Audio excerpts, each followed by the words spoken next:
super excited today to be joined by Candice. And maybe to kick us off, Candice, can you introduce yourself?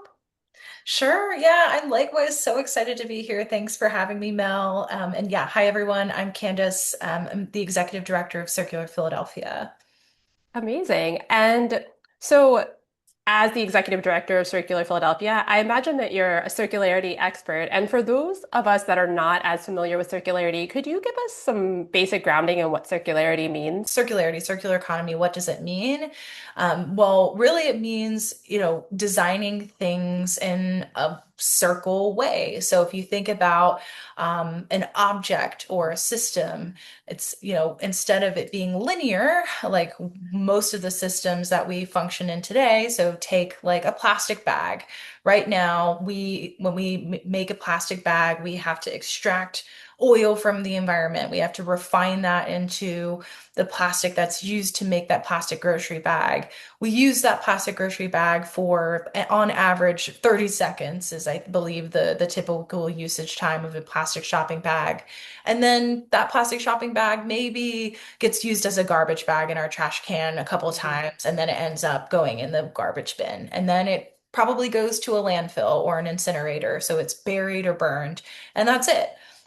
When we think about circularity and a circular economy, it would really be figuring out how do we keep the cycle going. So instead of just extracting all those resources, making the plastic bag, throwing it away, how can we bring that plastic bag's resources back into our economy? So maybe we can recycle that plastic bag. We can like chop it up into pellets and like use that plastic in something else. Or maybe we move into a direction where we have a reusable bag, right? So it's like that bag can be reused over and over again before it goes to waste. So it's really designing things with the end in mind. It's designing things to last longer.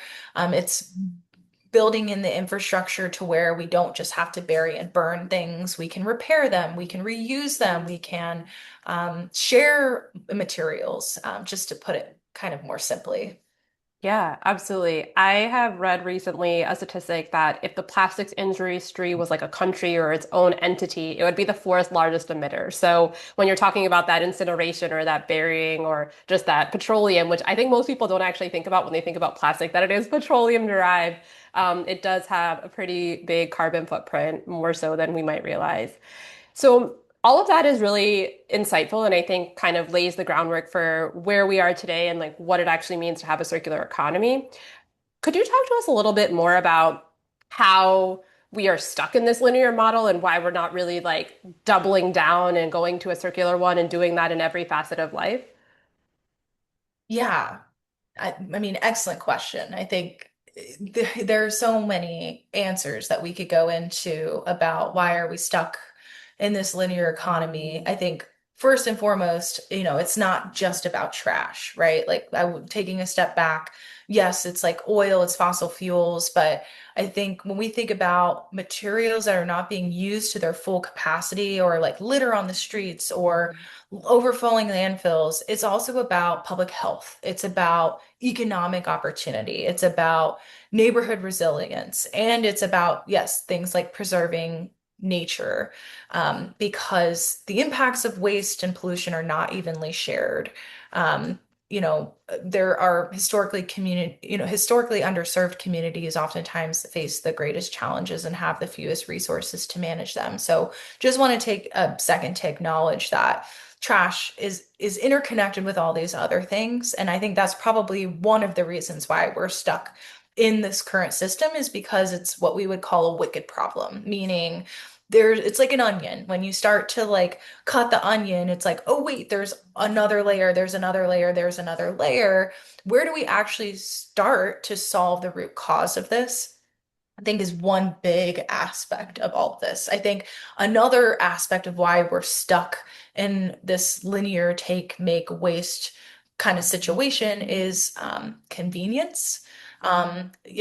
And capitalism. I know that that's going pretty broad as far as this topic goes, but when we have an economy that's really predicated on the endless need to grow, it really kind of all the incentives, right, are going to go towards like growth and how do we sell more? How do we create more? How do we keep people purchasing more? How do we create an unsatiable need to consume?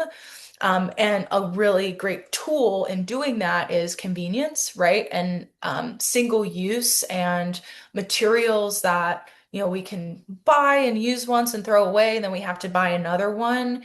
And it's easier than maybe like having a reusable coffee cup that you have to carry with you and not forget somewhere, or a reusable water bottle that you carry along with you throughout your day. It's a competition between, I think, that convenience and some of those other habits. Simply, I would say it's like this is a really complex problem. All these things didn't happen overnight, so it's going to take time to change it. We're up against convenience. We're up against like business versus like regulatory support. So there's a few of the reasons I think why we're stuck. Yeah, absolutely. In the past, I've seen people say that we have 6 generations worth of clothing, like the amount of clothing, and we think about fast fashion, and that's a whole different topic that we're not going to necessarily get into today. But I just saw a coverage like this week that was talking about how a lot of that used to be sent to Africa, and there was theoretically a market for it. We're not going to go into that either. But those countries have stopped accepting that, and now there's just such a landscape of textile waste in a mountainous, like Mount Everest way that was not there before, and really thinking about the opportunity to buy higher quality clothes potentially that last longer, as just one simple-ish solution that people could consider. I think it's like not that much of a behavior change, but it's that the conscious decision. And I think that that is just one roadblock in addition to the bigger ones that you mentioned that I always find very interesting. Because to me, it doesn't seem like that big of a hurdle, but for a lot of people, like that's a huge thing to jump over, you know? For sure. And I think that's another point, Mel, that you bring up that is important to mention is that, ultimately at the end of the day, even thinking about something like the circular economy and like how things are designed and what happens to them after we use them is a privilege. Like there are Hmm. so many people in this country, in this world, who are struggling just to have their basic needs met, whether Yeah, that's like food on the table, shelter over their head, fi any sense of financial stability. And so when your basic needs aren't met, you can't really care about something like climate absolutely. change and sustainability and trash and like what's happening to it. So I do think it's important to acknowledge that and to make sure we center like the solutions and how we think about them in that. And then I do think you bring up another point, which is like there's often this kind of triangulation of, who needs to take action, or like where does the solution need to come from between people, governments, and businesses. And, I think too often the kind of baton gets like passed to us as people and consumers, or people who buy things as like, well, okay, well, we should have to be more conscious and like buy like clothes that last longer, which I completely agree with you, by the way. Like all my clothes are thrifted, and I'm really trying to invest in learning how to repair things and getting into the whole like visible mending, like and it's is also becoming really trendy right now, which is exciting Mhm. because when things become trendy, it's less about should I do this because it's a sustainable thing, and more I'm doing this because this is sort of the status quo, which I think is ultimately going to have to be what happens to make sustainability thrive, is like it has to become kind of irresistible and the thing that you pick just because it's the logical choice versus like from an altruistic standpoint. But it's like, okay, yes, we can make these simple choices, and it's like because we're not seeing the action that we maybe know, needs to happen from a government or business standpoint. But I think that's also part of it too, is like I think it Mhm. is an actual strategy to kind of juggle the like who needs to be taking action between those three stakeholders as a way of still not, avoiding culpability and avoiding having to really put like boots on the ground as far as making changes go from companies and governments. Yeah, absolutely. I've often heard that referred to as the triangle of inaction. So it's very easy to say, not it, point the finger over there. And at the end of the day, somebody does need to step up. And whether that is, to your point, consumer pressure, whether that is a business making a choice or it is a government putting in regulations, we can't all do nothing and just like watch it happen around us. So that brings me to wonder, in your perspective, what would a system overhaul look like? Yeah, system overhaul. Yeah, I mean, I think. you know, one of the, what I'm working on here in Philadelphia is a really great, I think, case, for how do we scale this up, maybe statewide, nationwide, and then how does that then interconnect with globally? What does a movement and an overhaul of the system look like? I think one fundamental thing that has to happen is we do have to decouple like this idea of fulfillment and happiness in life with consumption.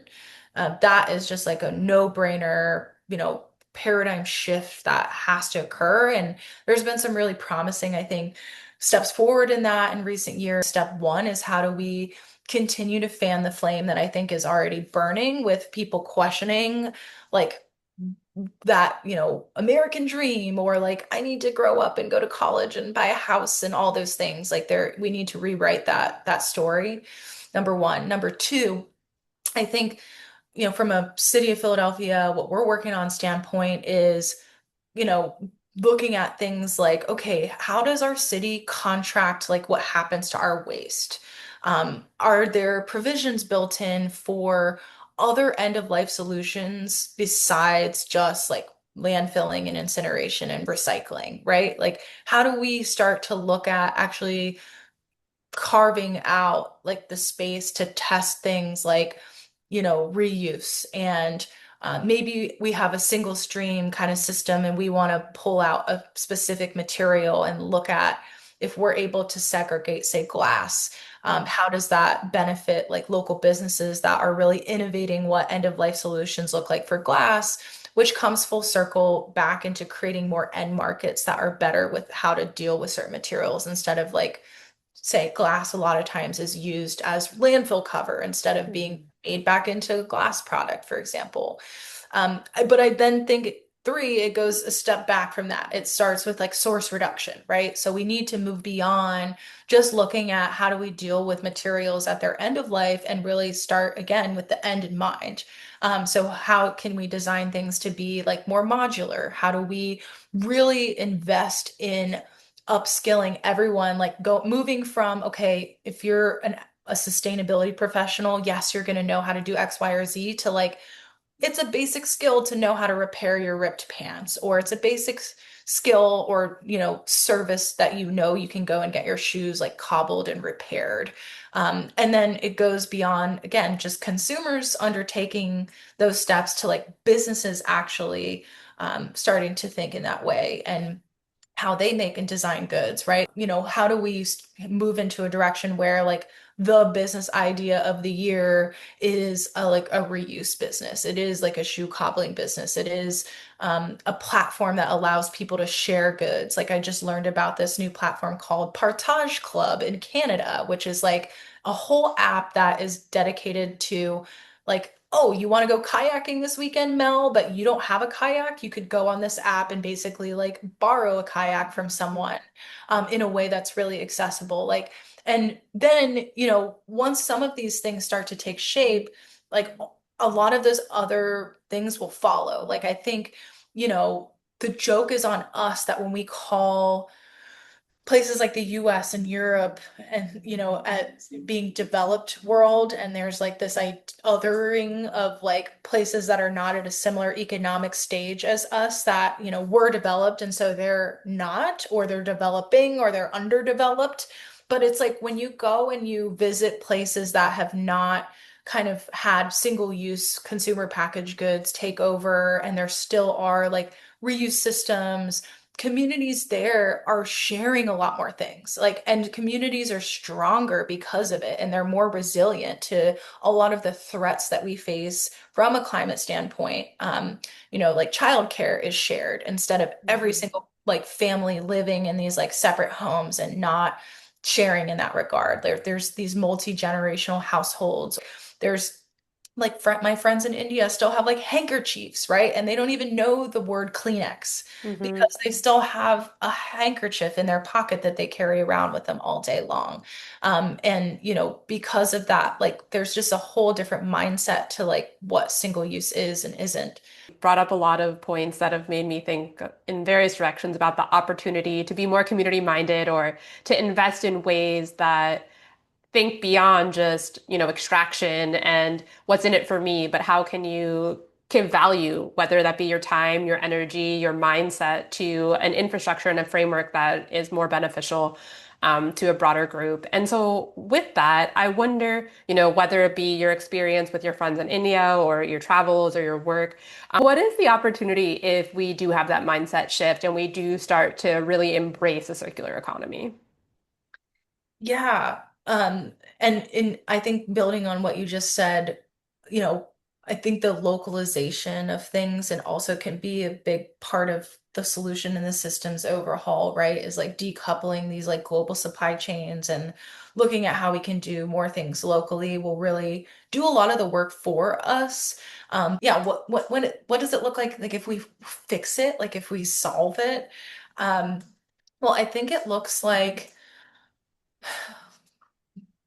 a lot fewer people struggling in the world. I think if we can really solve, and I know this conversation started with trash, right? And like circular economy and like how do we make a plastic bag and then what happens to it? But like if we actually really look at what's on the other side of a circular economy, I think it really does mean materials are circulated, wealth is recirculated, power is recirculated, because to shift away from the really business centric world and capitalist world that we find ourselves in that's perpetuating this linear economy and these wasteful cycles means redistributing everything that I just said. And so I think it's like fewer people who are living paycheck to paycheck. I think it means more housing for people. I think it means a higher degree of public health because if we're actually designing things to last longer, like healthier people, like fewer diseases, fewer chronic illnesses, I think it means um, less divisiveness because I think for us to make this work is going to mean a fundamental coming together and like being able to be citizens and like living in closer quarters with each other because we Mhm. are going to have to like increase density to relocalize supply chains, which means getting better at living with people in closer quarters, keeping value in communities and having the funds to invest in making these changes. Um, so yeah, those are a few ideas, and I think what it would look like if we fix it. Yeah, I mean, those are some great ideas. And I think a thread throughout that I was carrying on was around reinvestment. And again, it's going beyond that extraction and usage and taking, but how do we think about what revitalization and regeneration can look like and what that can do to uplift communities locally, very close to home, and maybe a bit further away, but still very much impacting our daily lives. And I think that that's super beautiful. And I'm really grateful that you took the time to kind of break down what circularity can mean and what an ideal circular kind of economy or state would look like. I'll just say thank you so much for taking the time to break this down for us. Thank you.